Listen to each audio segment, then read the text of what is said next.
नमस्कार, मैं राखी लांबा और आप देख रहे हैं हिंदी खबर बुलेटिन का आगाज करेंगे दिल्ली की खबरों के साथ। गुजरात के एक दिवसीय दौरे पर रहेंगे दिल्ली के मुख्यमंत्री अरविंद केजरीवाल। मुख्यमंत्री अरविंद केजरीवाल वडोदरा में कार्यकर्ताओं के बीच प्रेस कॉन्फ्रेंस करेंगे। 2 टाउन हॉल में मीटिंग को संबोधित मुख्यमंत्री करेंगे।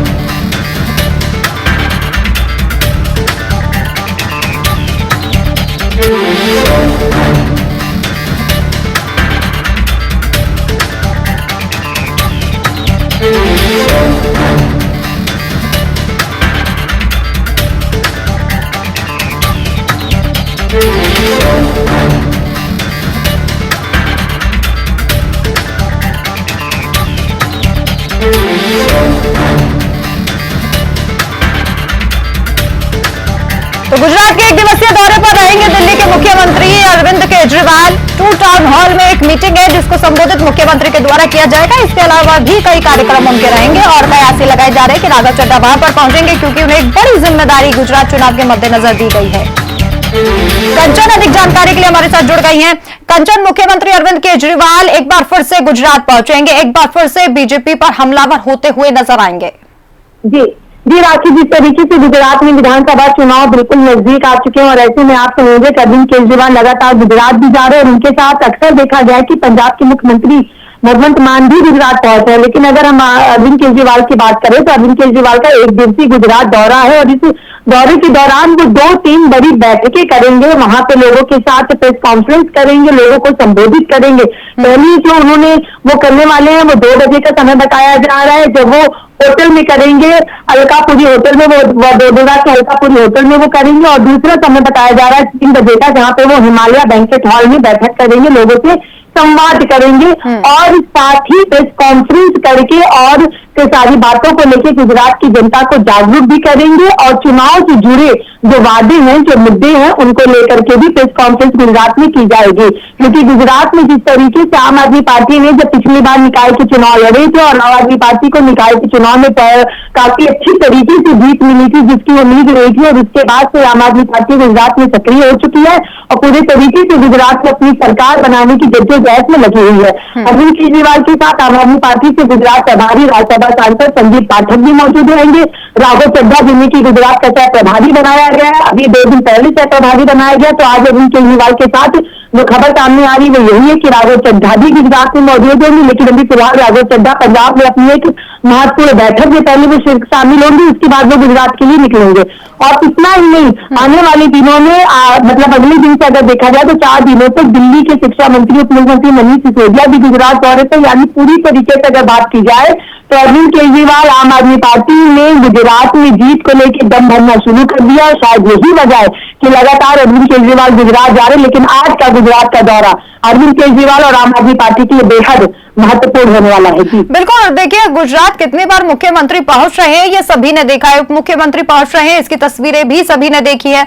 सबसे ज्यादा फोकस आम आदमी पार्टी का इस वक्त गुजरात पर ही है, चूंकि निकाय चुनाव में इतना अच्छा प्रदर्शन आम आदमी पार्टी ने किया। पंजाब में भी यही तस्वीर हमने देखी थी। धीरे धीरे हर राज्य में बढ़त बनाती हुई दिखाई दे रही है आम आदमी पार्टी।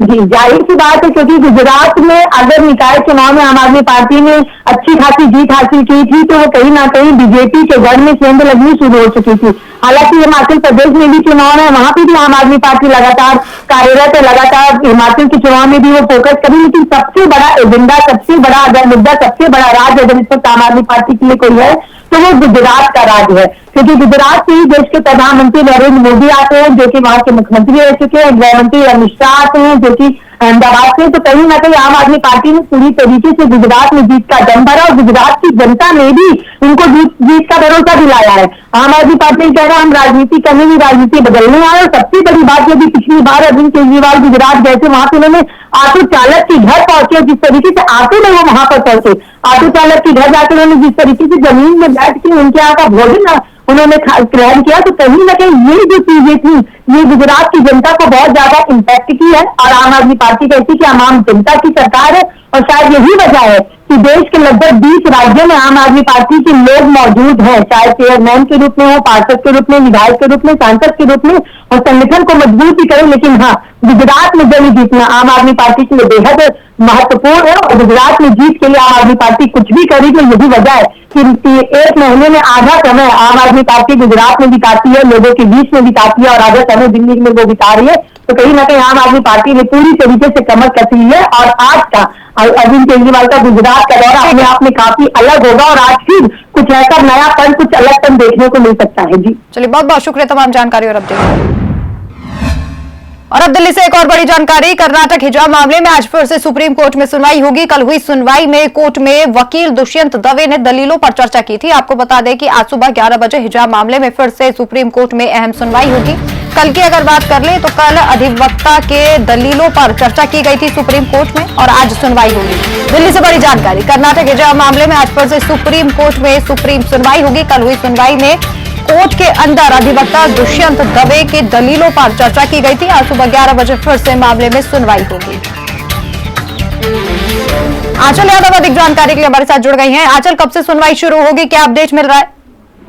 देखिए, बिल्कुल आपको बता दें, आज जिस तरीके से सुबह 11 बजे से बताया जा रहा है कि एक बार फिर से इस मामले में सुनवाई होगी। वकील दुष्यंत देव ने कहा है कि ये उस ड्रेस के बारे में में नहीं है, हम पहले स्कूलों या निजी स्कूलों के रेजिमेंट की बात नहीं कर रहे, हम यहाँ प्री यूनिवर्सिटी कॉलेज के बारे में भी बात कर रहे हैं और बात रही संविधान में खुलेपन और स्वतंत्रता की। तो देखिए, जबकि सरकारें जो हैं वो पाबंदी है, यहाँ समानता की बात नहीं है, यहाँ पर जीवन गुजारने पर भी जताई जाने वाली आपत्तियों पर है। यानी कि देखिए, अगर याचिकाकर्ता की जो वकील है उनका कहना है हिंदू मुस्लिम लड़का लड़की शादी करके एक साथ जीवन गुजारना चाहे तो उसमें भी लोगों को दिक्कत होती है। ये इस तरह की बातें उन्होंने रखी हैं। बीजेपी के कई नेता हैं जिन्होंने जैसा कि बताया है कि इन्होंने अजमत अली खान की पत्नी हिंदू है, इस तरीके की बातें जो हैं तमाम तरह की उन्होंने रखी हैं। और जैसे कि देखिए, अब हिजाब को लेकर जो लगातार खींचातानी है वो होती हुई नजर आ रही है और ऐसे में हिजाब विवाद को लेकर तमाम तरह की दलीलें कल भी दी गई और आज भी इसमें सुबह 11 बजे से बहस शुरू हो जाएगी। आंचल, आज भी दलीलें रखी जाएंगी या आज सीधी सुनवाई होकर फैसला सामने आएगा? देखिए, कल एक बहस छिड़ी थी और जैसा कि देखिए आपको बता दें कि आज भी फैसला आएगा कि नहीं आएगा ये कहना अभी मुश्किल है। हालांकि क्योंकि देखिए आज दोबारा एक बार फिर से सुनवाई इस मामले में शुरू होगी तो जाहिर तौर पर उम्मीद जरूर लगाई जा रही है कि शायद कोई फैसला आज आ जाए, लेकिन दूसरी तरफ ये साफ तौर पर कहना कि आज ही सब कुछ क्लियर हो जाएगा ये कहीं ना कहीं मुश्किल होगा कहना, क्योंकि दोनों ही तरफ की बातें सुनी जाती हैं, चाहे याचिकाकर्ता की बात की जाए या विरोध पक्ष की बात की जाए। तो ऐसे में देखना ये होगा कि कोर्ट का क्या कुछ कहना रहता है, क्योंकि कर्नाटक बहुत बहुत शुक्रिया आंचल, बहुत बहुत शुक्रिया तमाम जानकारी के लिए। और वही दिल्ली में आम आदमी पार्टी की अरविंद केजरीवाल सरकार की तरह ही पंजाब में भी आपकी भगवंत मान सरकार विश्वास मत हासिल करेगी। विश्वास मत टेस्ट के लिए 22 सितंबर को पंजाब विधानसभा का 1 दिवसीय विशेष सत्र बुलाया गया है। मुख्यमंत्री भगवंत मान ने एक वीडियो ट्वीट कर इसकी जानकारी दी। ਜਿਹੜਾ ਉਹ 22 ਤਰੀਕ ਨੂੰ ਬੁਲਾ ਰਹੇ ਹਾਂ ਵੀਰਵਾਰ ਨੂੰ, ਉਹਦੇ ਵਿੱਚ ਅਸੀਂ ਦਿਖਾ ਦਿਆਂਗੇ ਕਿ ਜਿਹੜੇ ਐਮਐਲਏ ਨੇ, ਚੁਣੇ ਹੋਏ ਐਮਐਲਏ ਨੇ ਲੋਕਾਂ ਦੇ, ਉਹ ਪੰਜਾਬ ਦੇ ਰੰਗਲੇ ਪੰਜਾਬ ਦੇ ਸੁਪਨੇ ਨੂੰ ਸਾਕਾਰ ਕਰਨ ਲਈ ਕਿੰਨੇ ਦ੍ਰਿੜ ਨੇ ਤੇ ਉਹ ਪੰਜਾਬ ਨੂੰ ਦੁਬਾਰਾ ਪੰਜਾਬ ਬਣਾਉਣ ਵਾਲੀ ਜਿਹੜੀ ਲੜਾਈ ਹੈ ਉਹਦੇ ਵਿੱਚ ਕਿਸੇ ਕਿਸਮ ਦੇ ਲਾਲਚ ਨਹੀਂ ਆਉਣਗੇ। ਸੋ ਵੀਰਵਾਰ ਨੂੰ 22 ਸਤੰਬਰ ਨੂੰ ਅਸੈਂਬਲੀ ਦਾ ਸਪੈਸ਼ਲ ਸੈਸ਼ਨ ਹੋਊਗਾ ਜਿਹਦੇ ਵਿੱਚ ਅਸੀਂ ਵਿਸ਼ਵਾਸ ਮਤ ਲੈ ਕੇ ਆਵਾਂਗੇ ਤੇ ਕਾਨੂੰਨੀ ਤੌਰ ਤੇ ਵੀ ਅਸੀਂ ਦਿਖਾ ਦਿਆਂਗੇ ਕਿ ਪੰਜਾਬ ਦੇ ਲੋਕ ਜਿਹੜੇ ਨੇ ਉਹ ਆਪਣੀ ਸਰਕਾਰ ਦੇ ਵਿੱਚ, ਆਪਣੀ ਮਨਪਸੰਦ ਸਰਕਾਰ ਦੇ ਵਿੱਚ ਕਿੰਨਾ ਵਿਸ਼ਵਾਸ ਕਰਨ। और वहीं अरुणाचल प्रदेश के संपूर्ण ग्रामीण रोजगार घोटाले मामले में सुनवाई पर हिंदी खबर ने सुप्रीम कोर्ट की सीनियर वकील IM कुंडूसी से खास बातचीत की। इस दौरान उन्होंने बताया कि मामले पर SC अब 2 नवंबर को सुनवाई करेगा। आपको बता दें कि कांग्रेस की सरकार में 68 करोड़ से ज्यादा के घोटाले का मामला सामने आया था। अरुणाचल प्रदेश में कांग्रेस सरकार के समय में एक बड़ा घोटाला हुआ था और 12 साल पहले का ये मामला है। जैसे कि सुप्रीम कोर्ट में आज इसमें सुनवाई हुई है। हमारे साथ बातचीत करने के लिए सुप्रीम कोर्ट के अधिवक्ता IM कुडैसी जी। जैसे कि अगर बात की जाए, आप तो सीनियर अधिवक्ता है सुप्रीम कोर्ट के, और जैसे कि आज अरुणाचल प्रदेश का जो बड़ा घोटाला कांग्रेस के समय में हुआ था, आज सुप्रीम कोर्ट का क्या कुछ रुख रहा? ऑनरेबल सुप्रीम कोर्ट ने उसको देखा और देखने के बाद ये ऑर्डर था उसमें कि नॉन मिसलेनियस डे पर लगाया जाए। हाँ। तो नॉन मिसलेनियस डे पर ये केस 2 नवंबर को लगेगा। हाँ। और सारे जितने भी हमारी भी इंटरवेंशन एप्लीकेशंस हैं, रिट पिटीशन भी है और 2 SLPs हैं, सब एक साथ सुनी जाएंगी 2 नवंबर को। क्या लग रहा है, मुश्किलें बढ़ सकती हैं सीएम साहब की, क्योंकि पहले कांग्रेस के समय में भी वही सीएम थे, मौजूदा सीएम भी हैं? देखिए, जो हमने एलिगेशंस लगाए हैं रिगार्डिंग करप्शन, तो वो अलोंग विद प्रूफ्स दिए हुए हैं उसमें, और बाकी तो जो कोर्ट डिसाइड करेगा वही होगा। चलिए, धन्यवाद। आप सुन रहे थे। देखिए, जिस तरीके से सुप्रीम कोर्ट के अधिवक्ता ने बताया है कि 2 नवंबर से अब इस घोटाले की जो सुनवाइयां है वो शुरू होगी। अब देखना ये होगा क्या जिस तरह से कांग्रेस सरकार के समय में ये घोटाला शुरू हुआ था, तो क्या मौजूदा सीएम की मुश्किलें बढ़ सकती है? कैमरामैन दीपक के साथ आंचल यादव, हिंदी खबर, नई दिल्ली। बीजेपी के राष्ट्रीय महासचिव तरुण चुग ने हिंदी खबर से खास बातचीत की और इस दौरान कहा कि अब जम्मू कश्मीर आजादी की सांस ले रहा है। पहले बीडीओ में जकड़ा था। वहीं अखिलेश यादव के पैदल मार्च पर व्यंग करते हुए कहा कि अखिलेश यादव का अस्तित्व खत्म हो चुका है। सिर्फ एक ही नाम है, नरेंद्र मोदी, जो सभी लोगों के नायक है। उनके अलावा किसी भी चुनाव में कोई टिकने वाला नहीं है। जम्मू कश्मीर अब बदलाव की ओर है, वहां थिएटर भी खुल रहे हैं। हमारे से बातचीत करने के बाद जनता पार्टी के राष्ट्रीय महासचिव तरुण चुग जी। सर, जम्मू कश्मीर में देखिए कहीं ना कहीं ऐतिहासिक ये पल आया जब वहां विकास की ओर कहीं ना कहीं दिखाई दे रही है चीजें, थिएटर खुल रहे हैं। ऐसा है कि वातावरण बदला है और प्रधानमंत्री श्री नरेंद्र मोदी जी के नेतृत्व में जम्मू कश्मीर आगे बढ़ा है।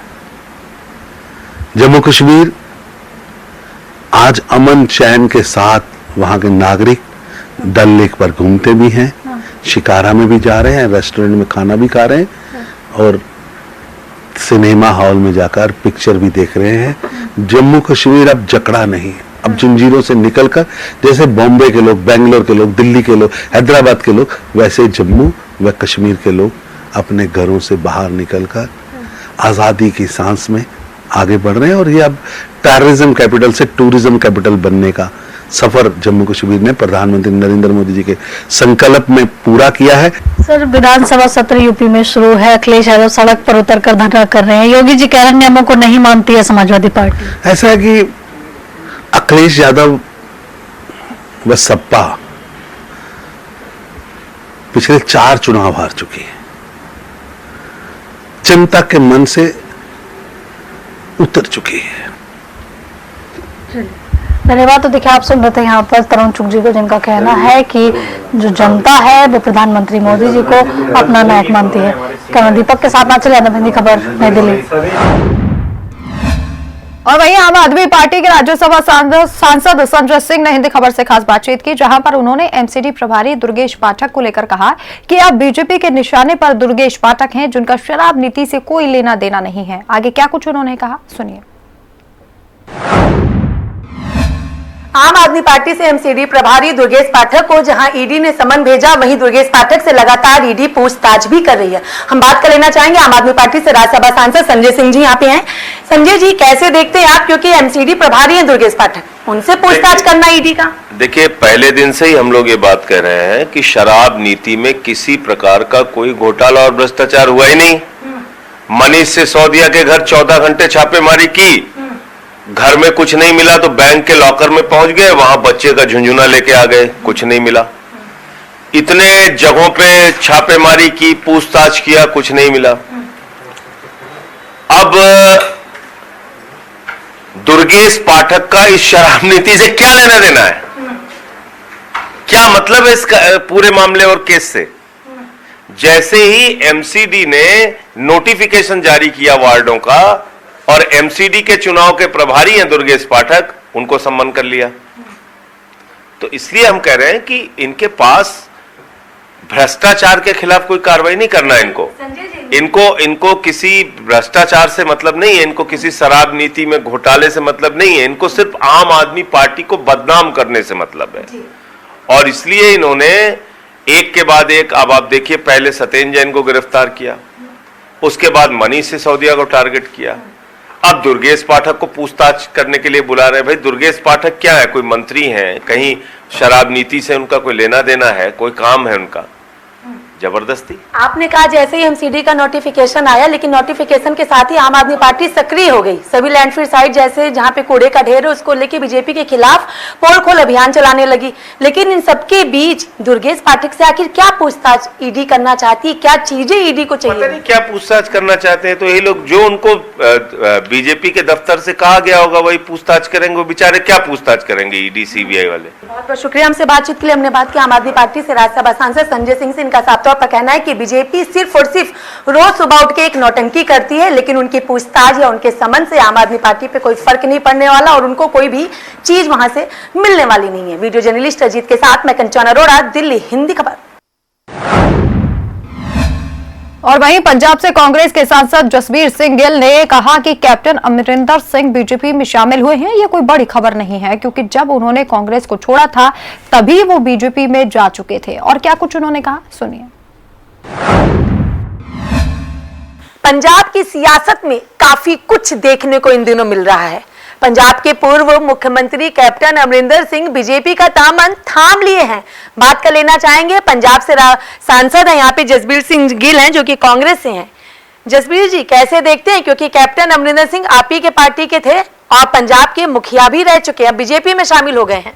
देखिए, कैप्टन अमरिंदर सिंह आज नहीं, आज से 8 महीने पहले बीजेपी में शामिल हो चुके थे। उन्होंने जो चुनाव है विधानसभा चुनाव पंजाब का 2022 का, वो बीजेपी के साथ मिलके लड़ा था, गठबंधन में लड़ा था। मगर अगर आप तो उसका मतलब यही था, जब ये इंग्लैंड तब पुष्टि नहीं की थी, इंग्लैंड में थे, तब भी एक स्टेटमेंट आई थी भी कैप्टन अमरिंदर सिंह अपनी पार्टी का जो है वो विलय इसमें कर रहे हैं बीजेपी में। तो ये कोई बड़ी खबर नहीं है। यही चीज थी, जैसे कैप्टन अमरिंदर ने पार्टी से इस्तीफा दिया, अपनी अलग से पार्टी बनाई, उसका ऐलान किया, मैदान में उतरे। यही सेम चीज गुलाम नबी आजाद ने भी किया, पार्टी से इस्तीफा किया, अपनी पार्टी बनाई और जम्मू कश्मीर में उस पर चुनाव लड़ने की बात करें। यही तो मैं कह रहा हूँ, बोलने का मौका दें कि गुलाम नबी जी का भी यही हशर होने वाला। चलिए, बहुत बहुत शुक्रिया हमसे बातचीत के लिए। हमने बात की पंजाब से कांग्रेस के सांसद जसबीर सिंह गिल से। इनका साफ तौर पर कहना है जो इस वक्त कैप्टन अमरिंदर सिंह कर रहे हैं, बीजेपी में शामिल हो चुके हैं, उनकी पार्टी को लेकर के वही कहीं तस्वीर गुलाम नबी आजाद की ना हो जाए। लेकिन हाँ, चंडीगढ़ में जो तस्वीर है उसको लेकर के हर किसी को सावधानी बरतनी चाहिए, क्योंकि देश की, पंजाब की बच्चियों का सवाल है। वीडियो जर्नलिस्ट अजीत के साथ मैं कंचन अरोड़ा, दिल्ली, हिंदी खबर। और वहीं दिल्ली में लव जिहाद का शिकार हुई पीड़िता ने न्याय की गुहार लगाई है, जहां पर अब पीड़िता की मदद करने के लिए वीएचपी आगे आई है, जिसको लेकर वीएचपी ने बाकायदा एक प्रेस कॉन्फ्रेंस किया और आरोपी के खिलाफ कड़ी कार्रवाई की मांग की है। इसके साथ ही कहा कि लव जिहाद के खिलाफ हमारी लड़ाई जारी रहेगी। वहीं प्रेस कॉन्फ्रेंस के बाद लव जिहाद की पीड़िता ने हिंदी खबर से खास बातचीत की और इस खबर को प्रमुखता से दिखाने के लिए धन्यवाद किया। हमारे साथ बातचीत करने के लिए लव जिहाद पीड़िता है, जिनसे हमने कल भी बात की थी। एक बार फिर से आज बात करते हैं। जिस तरीके से हिंदी खबर ने इसको प्रमुखता से उठाया और कई लोगों तक आपकी आवाज़ पहुंची है, क्या कहेंगे? मैं ये कहूँगी कि मैं बहुत थैंकफुल हूँ सभी के लिए कि जो मेरी इन सब परेशानी, तो खैर क्या कहूँगी, बहुत बड़ी दुर्घटना घटी है वैसे नहीं मेरे साथ, कि बहुत सपोर्ट अच्छा मिला है अच्छे तरीके से। जैसे आप सभी की वजह से मैं मेंटली भी रिकवर हो रही हूँ कि मेरे साथ ठीक है, आज की डेट में विश्व हिंदू परिषद और आप सब एक एज ए टीम की तरह, एक फैमिली की तरह, परिवार की तरह खड़े हैं और सपोर्ट हैं कि ठीक है। और मैं अपनी इस जर्नी को, इस फाइट को आगे तक मैं जारी रखूँगी अगर आप सबका सहयोग इसी तरीके से मेरे को मिलता रहा तो। अब आपका अगला कदम क्या है, क्योंकि वो जेल में है और अभी कुछ क्या बताया है पुलिस ने कि कौन कौन सी धाराएं उसके ऊपर लगाई हैं, या फिर क्या कार्रवाई इस पूरे मामले में अब तक हुई है? मुझे भी इस बारे में कोई ज़्यादा नॉलेज नहीं है कि क्या क्या धाराएं हैं, क्या चीज़ है, क्या नहीं है। क्योंकि मैं तो अभी मेरी इतनी मेंटल कंडीशन सही नहीं थी कि जो मैं किसी चीज़ को सुनती या I am not a mentally stable. क्या मांग करेंगे अब आगे सरकार से? मैं ये मांग करूंगी कि मेरे को जस्टिस मिले, इस आदमी को बाहर ना आने दिया जाए और इस तरीके के मैटर्स पे सख्त से सख्त कानूनी कार्रवाई की जाए। धन्यवाद। तो देखिए, आप सुन रहे थे लव जिहाद पीड़िता, जिनके साथ में इरशाद अली खान उर्फ गुड्डू चौधरी ने इतनी बेरहमी से इनको मारा, इनके साथ लव जिहाद किया। और आज जिस तरीके से प्रेस कॉन्फ्रेंस कर इन्होंने पूरी अपनी जो दुख है वो पूरी मीडिया के सामने रखा। आगे इनकी यही मांग है कि उसको जेल से बाहर ना निकाला जाए, क्योंकि इनकी जान को खतरा हो सकता है। कैमरा दीपक के साथ आंचल यादव, हिंदी खबर, नई दिल्ली। और वहीं पंजाब के मुख्यमंत्री भगवंत मान मुख्यमंत्री बनने के बाद पहली बार विदेश दौरे पर गए और विदेश दौरा करने के बाद सबसे पहले अरविंद केजरीवाल के आवास पर पहुंचे और उनसे काफी देर तक मुलाकात भी की। इस दौरान कई बिंदुओं पर चर्चा की गई।